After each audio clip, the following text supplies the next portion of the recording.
So let's say you own a pencil factory, I'm a worker in that pencil factory.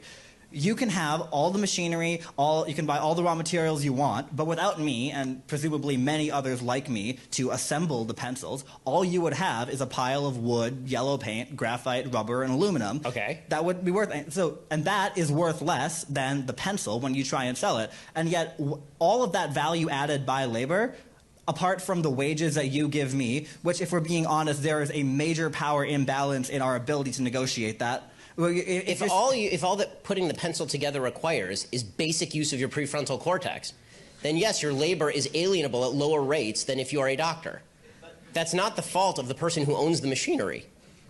But if you didn't have workers like me and your pencil factory, and you were just one man. But I do. I have millions of people who are willing to do that voluntarily for me. If you're just one person trying to assemble pencils, you're not going to get very far. You need workers. Capital needs labor infinitely more than labor needs capital. That's why you have worker cooperatives where the workers are the ones. I fundamentally disagree on the distinction between capital and labor. Capital is just a term for money. If you're talking about money, money does not grow from the ground. Money only has value because it was traded for labor at one point, or the products of labor. So if I take my money and I buy machinery, I have invested my labor in doing that because I didn't get the money from nowhere. Even if I got it from my parents didn't get the money from nowhere. The people who built the machines required me to trade something of value to them in order for me to obtain the machines. The people who invented the machines required people to pay them in order to get the patent to that machine so they could build the machine. The problem that I'm seeing in what you're saying is you have still failed. If what you're talking about is a system of voluntarism, you still have not named any area in which we disagree, and yet you're telling me that you're a socialist and I'm a free marketer. So one of us has got this wildly wrong, and I'm pretty sure it's not me.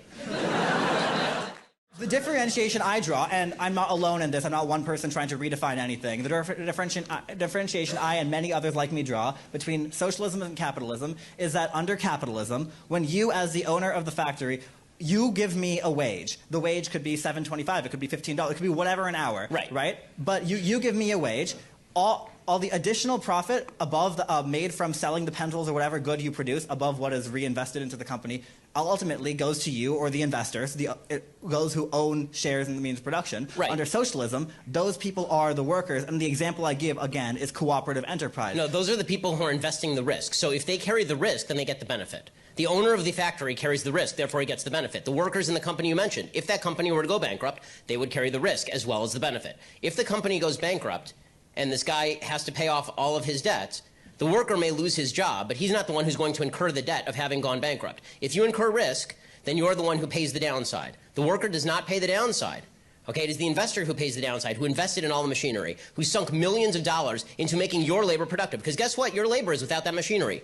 Gunk. Nothing. You don't have a pencil to put together. You don't got the wood. You don't got the paint. You don't got the rubber. You don't got the metal. You got nothing. Right? You're sitting there, standing outside, twiddling your thumbs.